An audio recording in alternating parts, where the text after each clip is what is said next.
Ito nga mabil ka na lang niya ko ito. Ops! Mantika! Hilper kasi nanay. Hilper kasi nanay.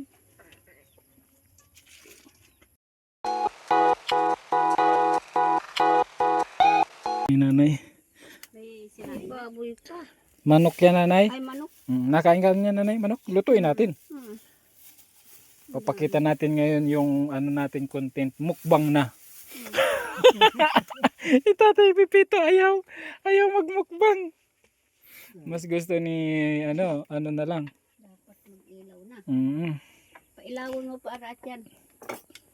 Dahil sa at tulungan ko si nanay mag-prepare ng ano. Bakit baga maliklong na? Dahil. Ha? Sige na. Pailawin mo na. Mamaya na siguro. Baka hindi umabot ng Baka hindi umabot ng umaga yan. Pera mo ko na. maliwanag pa naman po. Hindi lang maano. Ano? Hindi pa. Mabo baga. So, ito guys. Yung remote ay. Kita pa naman po. Ha? Maliwanag pa naman. Hindi talaga baga niya mag-ilaw.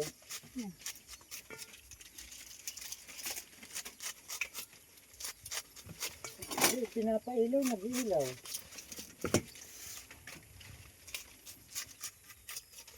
Parang mas masarap tumira dito nanay. Ano? Kasama to. Opo.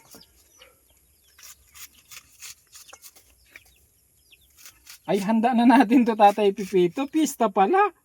Ito na yung handa natin. Mauna na tayo magpista. Bukas pa naman yung kapistahan dyan. Bukas. At least may handa na tayo. Kaya yung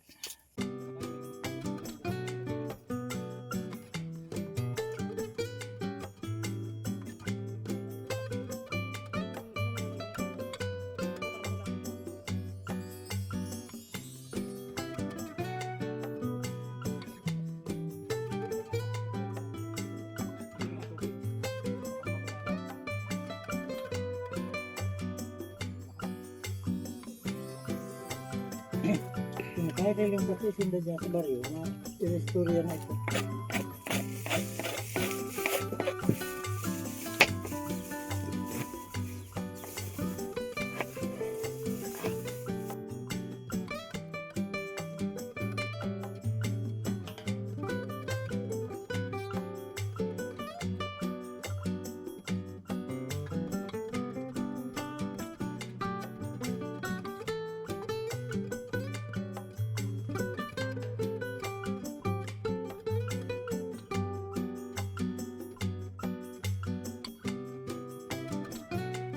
Mukhang tubig. Uy, ano yan? Napapulo ng tubig. Napapapulo na ako. Advance. Ay, yung kanina na ginamit. Yun na yung sasabaw mo. Bilis.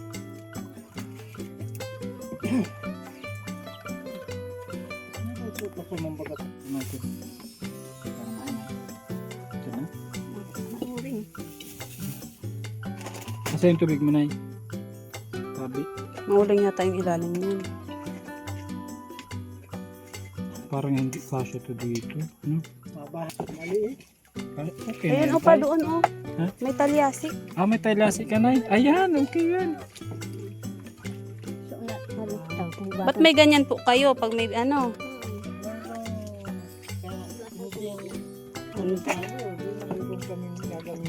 Ay wow.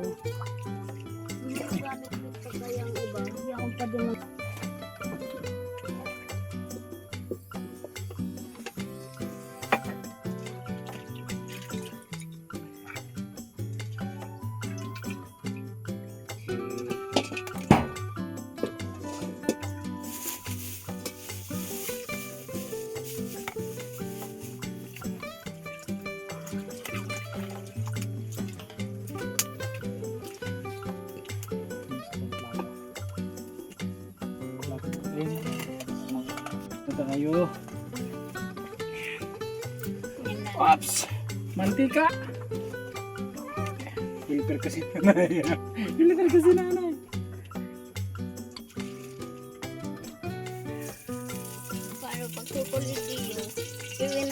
na nilulutong mga daradara nindang mga gamit. Nanay, bawang sibuyas. Ay, makaibang pamisa.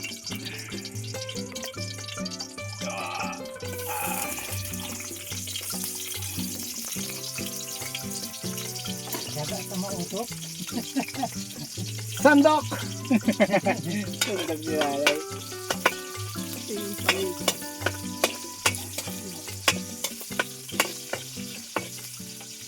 Tapos, kaunting asin nanay. May asin ka.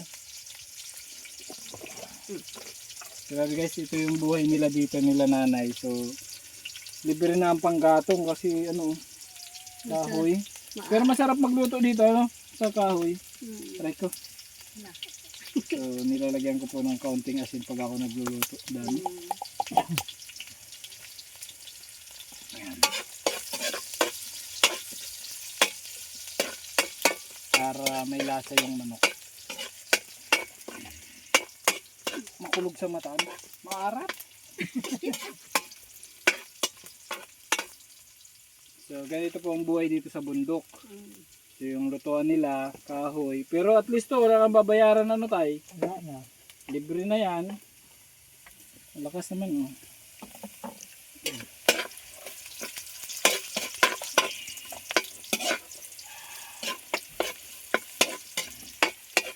Para ka rin nakagasol.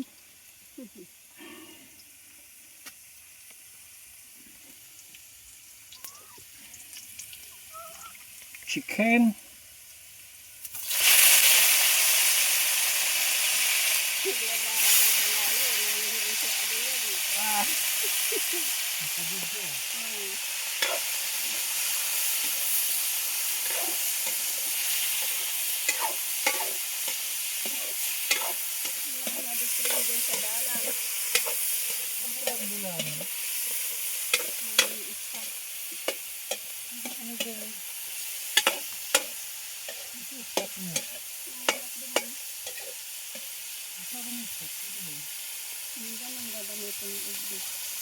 Masarap to.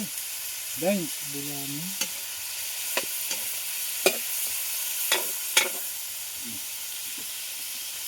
May pantakot ka dyan tabi.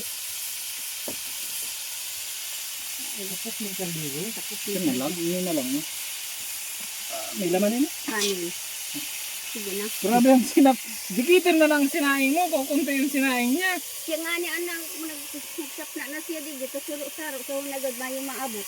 Dayang kasi sa kuya. Nauli. May pansit, may bihon naman. Ayan guys. Tatay Pipito, hindi pabor sa mukbang. Dapat pagtulong pa rin. No? Dami kasi matutulungan. Kasi mamukbang ka. Ikaw lang yung busog. Ano tatay? Ikaw lang yung busog. Kasi sa pagtulong, dami matutulungan. Yung walang-wala ka lang, pwede matulungan.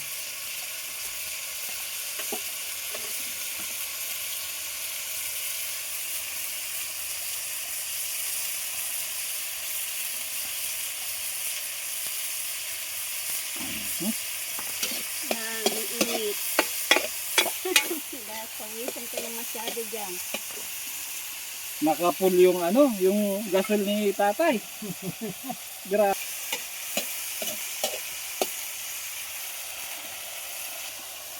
Cubes na.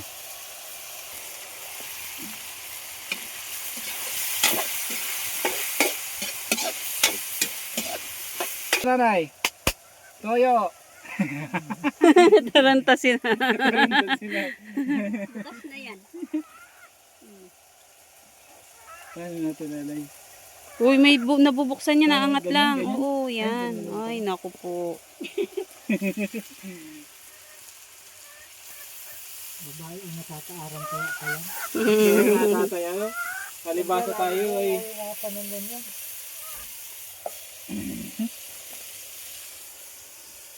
So guys, konti na lang po. At lalagyan na natin ng tubig. Ito yung tubig.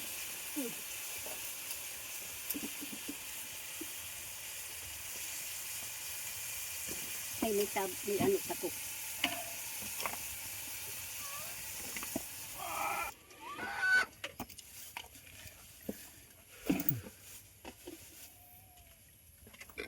Pakuluin lang natin.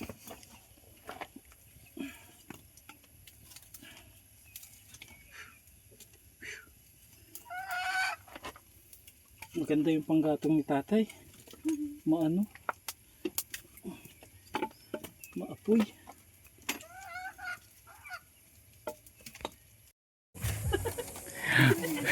Nauntog ka din? Hindi naman masakit. Hindi. Arbi si nanay na. Bayabas po. Oh. Hinog nanay? Grabe. Parang tinira talaga yun ni nanay para kay Dines. Parang walang batang nakakarating dito, ano? Mayroon, kaya lang hindi sila makakuha dyan. Wow, ganda talaga dito sa ano, libre na. Magkano din yan? Sa palengke. Narbis na ni nanay yung bayabas niya. Fresh na fresh pa yan. Ayun pa yung bayabas, oh. Ang laki. Manok pa. Grabe, oh. Oh. Okay na siguro yan, Nay. Maubos ang bunga. O, Dines, yung bayabas mo. Lalo mga tigas. Mano ba lang? So yun guys, kulo na, oh. Bilis, oh. Parang naka pressure cooker to.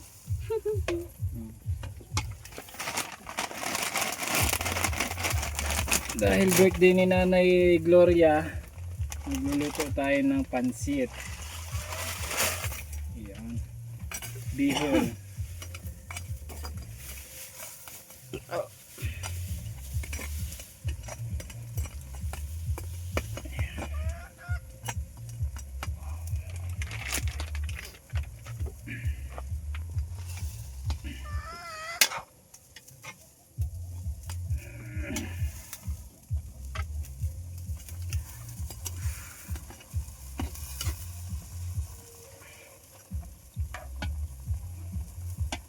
Mainit yan.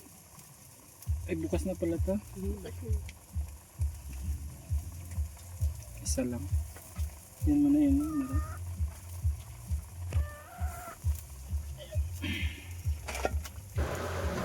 Simple at payak ang estado ng pamumuhay ni Nanay Gloria at Tatay Pipito. Namumuhay sila sa gitna ng bundok at isa sila sa maituturing ng mga kababayan natin na nasa laylayan. Kaya taos puso po ako nagpapasalamat sa ating mga manonood at kung hindi po dahil sa inyo ay hindi po namin ito magagawa. Makapaghatid ng kaunting blessing, kaunting biyaya sa mga kababayan natin. Sana po patuloy niyo kaming suportahan para may pagpatuloy namin ang aming mga ginagawang pagtulong sa abot ng aming makakaya. So yan lamang po and God bless. Maraming salamat po.